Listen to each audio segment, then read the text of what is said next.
Everything we've done up till now, the rate law, the pretty little graphs, etc., have been macroscopic considerations. We can see them, we can measure them.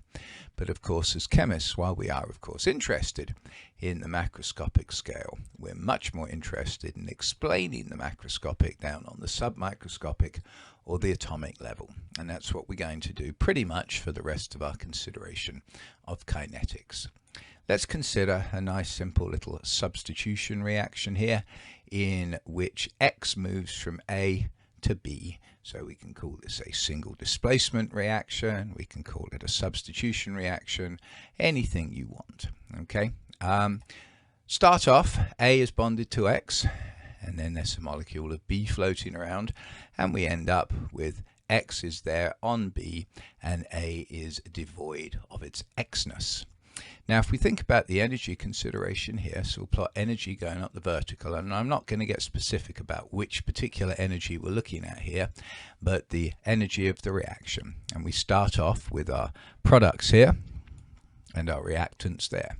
And of course the energy between them, which in this case I've drawn as its exothermic, is delta H there.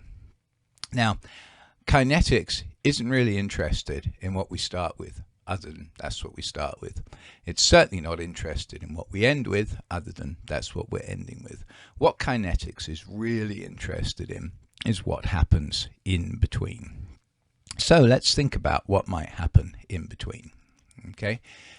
First thing is that if we're going to have this reaction, is that we have to start breaking the bond between A and X. So let's draw that, shall we? There we are. The AX bond is elongating a little bit. And of course, any bond breaking requires some energy. So let's depict that here.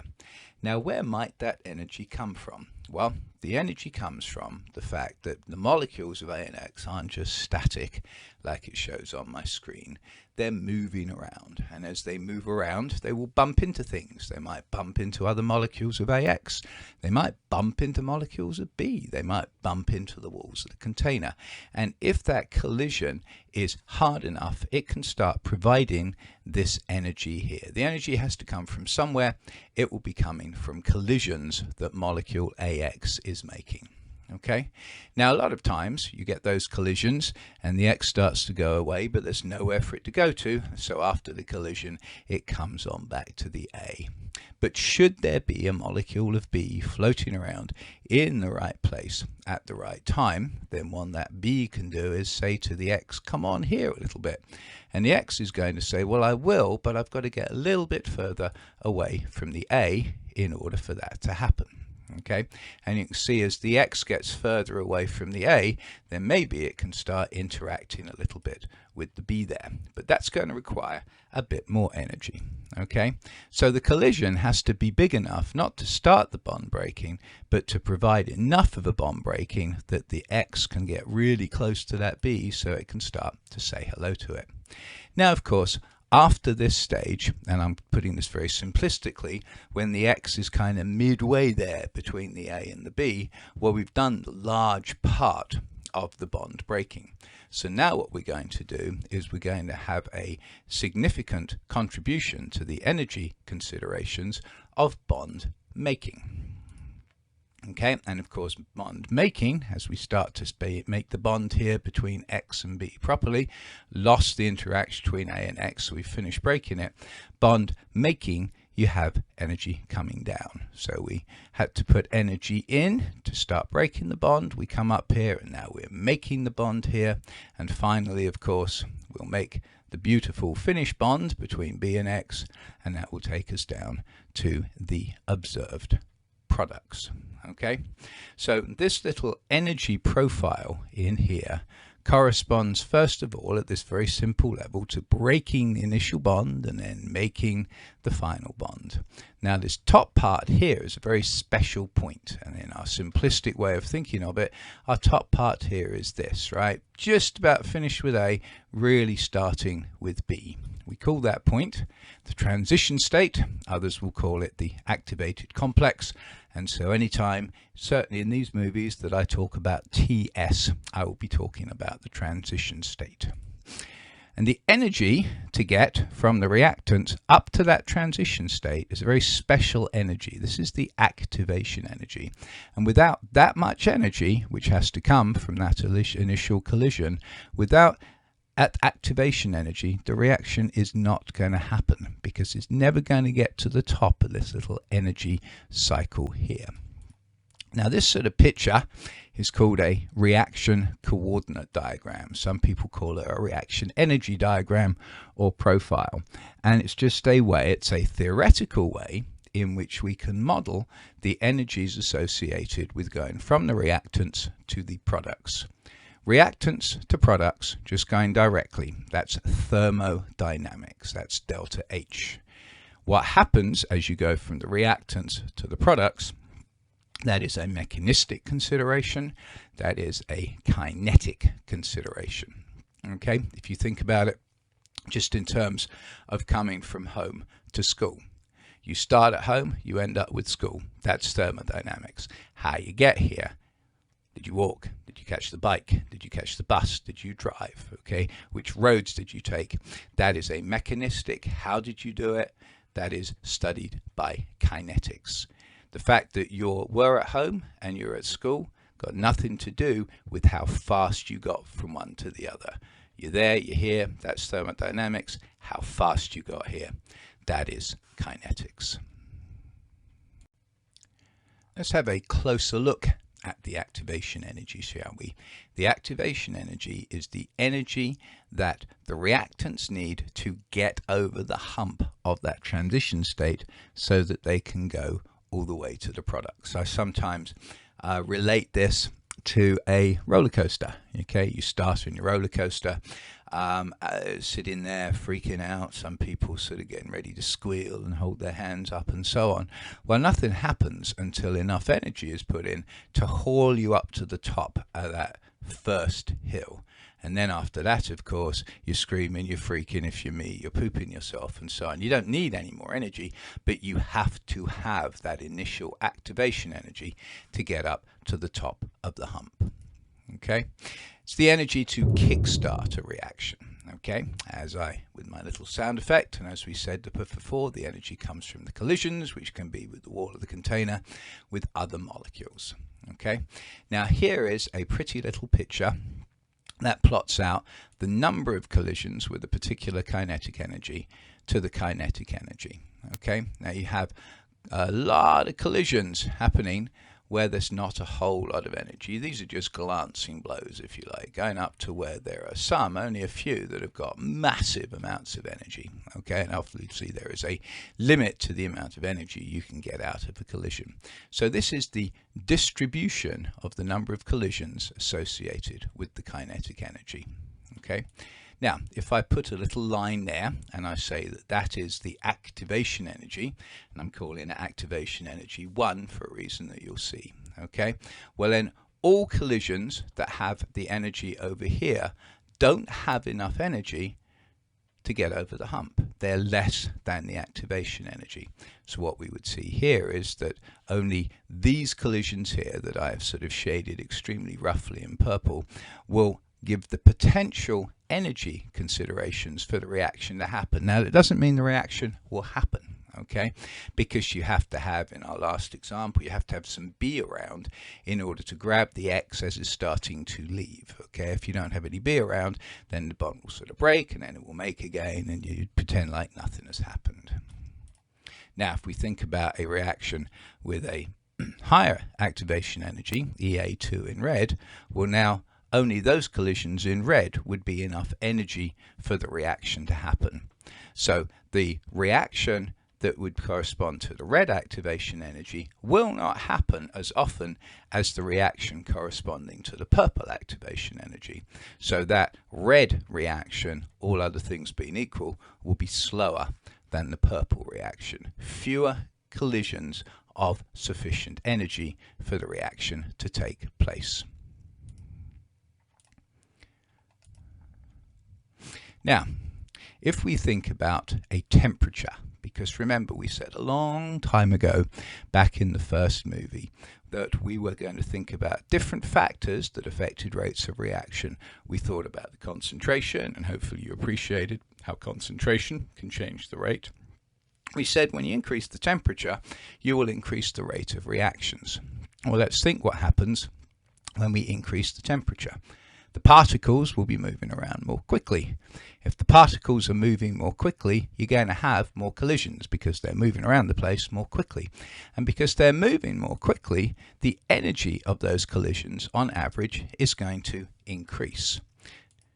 Now, if we consider now plotting out again number of collisions of a particular kinetic energy and the energy of the collisions, and let's say that this is that distribution at T1.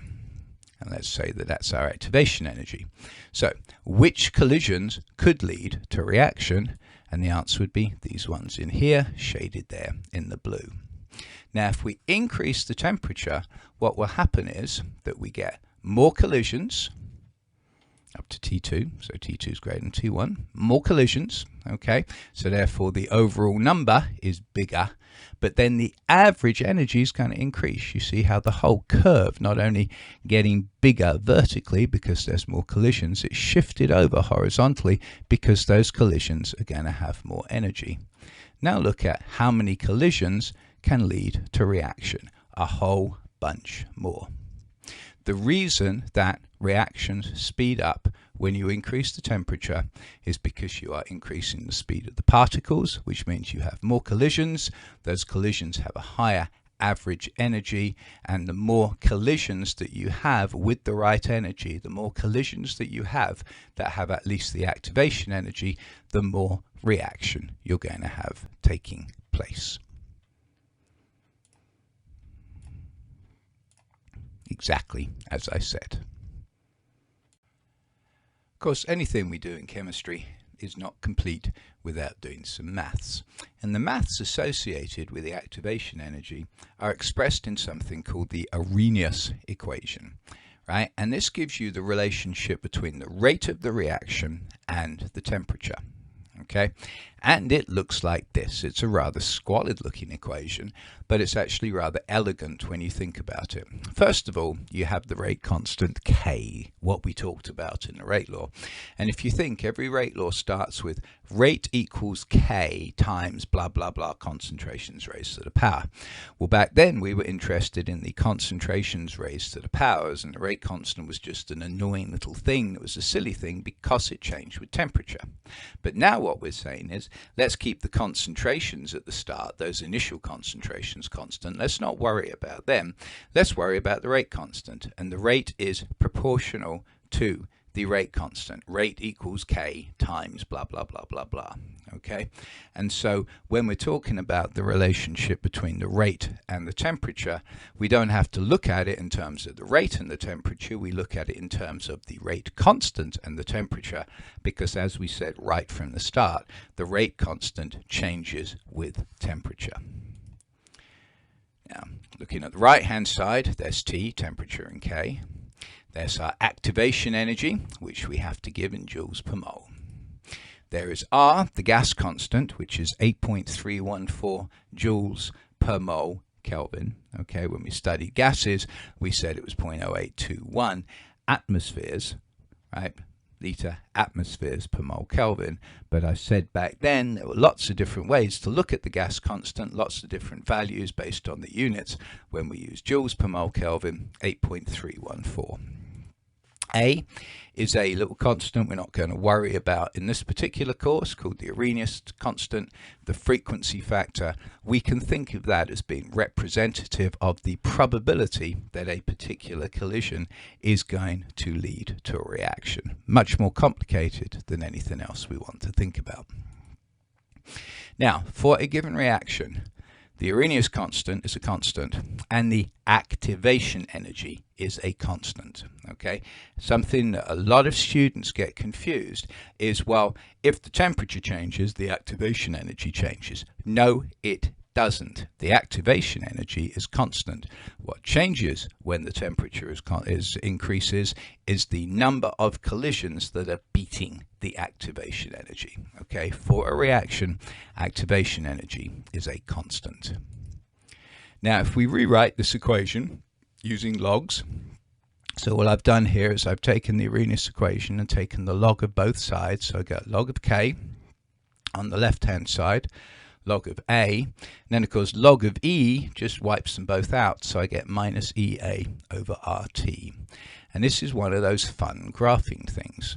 Okay, if I rewrite it, log of K, and of course K is one of my variables, minus E over R as constants, 1 over T, T is another one of my variables, right? This is the relationship between the rate constant and T, plus log of A, that's a constant. This is in the form of a straight line equation, y equals mx plus b. So if I plot, normally, x against y, slope is m, intercept is b. If now I plot instead of y, log of k, instead of x, 1 over t, well now my intercept is going to be log of a, and my slope is going to be minus EA over R. Of course, the minus tells me it's a negative slope, so that's what this looks like. This is called an Arrhenius plot, where for a reaction, you study the reaction, you measure the rate and rate constant at different temperatures, you plot log of the rate constant against 1 over T, you should get a straight line from which you can get the activation energy. We'll be doing that in calculations, and then next year you'll actually measure it in the lab itself. So submicroscopically, very, very important part of studying of kinetics. We will expand dramatically on that next year. But what I want you to appreciate is it all comes from collisions that have to have the right energy, the activation energy, and then other considerations. You can have all the collisions you want if you don't have the other reacting species floating around close by. That what happens between the reactants and the products of absolutely no interest to thermodynamicists, of intense interest to kinetic studying chemists and other chemists, because as we start to study what happens between the reactants and the products, we can really understand a reaction much better. All of that, of course, is a treat for you for next year.